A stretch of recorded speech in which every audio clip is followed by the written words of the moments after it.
What does motorcycle riders expect as they ride through the Nacimiento-Fergusson Road?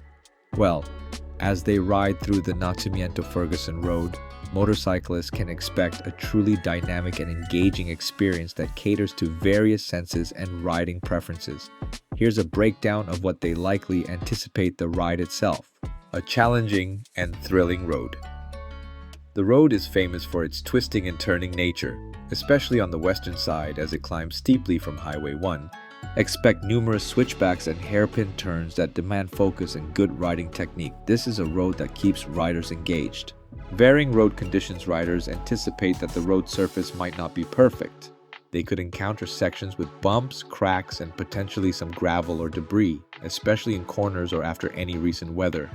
Being alert and adjusting speed accordingly is key. Significant elevation changes. The ride involves a substantial climb from the coast over the Santa Lucia Mountains, followed by a descent towards Fort Hunter Liggett. This means changes in engine performance and potential ear popping. Narrow sections. Much of the western part of the road is described as narrow, sometimes even feeling like a wide single track, often without a center line. Riders expect to be mindful of oncoming traffic, which could include larger vehicles. Limited guardrails and drop-offs. The road is known for having sections with steep drop-offs and no guardrails, particularly on the coastal side. This adds to the thrill but also necessitates caution and staying within one's comfort zone. The scenery. Breathtaking coastal views.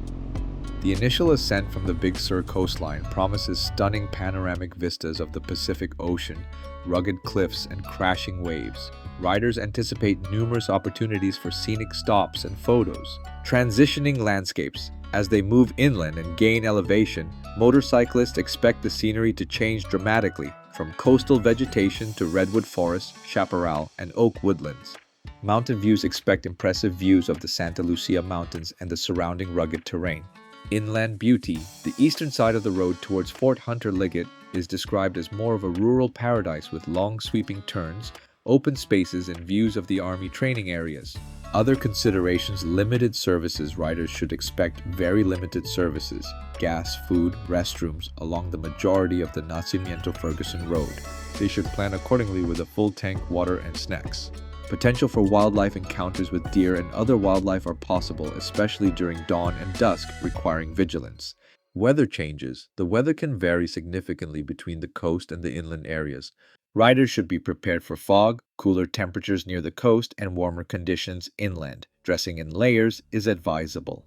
Military presence. As the road leads to Fort Hunter Liggett, riders might expect to see military vehicles and training areas. They should be aware of and respect any military regulations or signage. On occasion, identification, license, registration, insurance might be required to pass through certain areas of the base. Overall, motorcyclists embarking on this ride likely anticipate a sense of adventure, escape from the ordinary, and a chance to connect with nature while enjoying a challenging and rewarding ride. In summary, a motorcyclist tackling the Nacimiento-Fergusson Road expects a sensory feast of stunning views and a demanding yet exhilarating riding experience that requires focus, respect for the road conditions, and self-sufficiency.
Alright riders, the map is open, the engine's humming, it's time to unleash your inner explorer. Ride hard, ride smart, and let that adventurous spirit lead you to an unforgettable experience. Stay safe out there, and thanks for watching.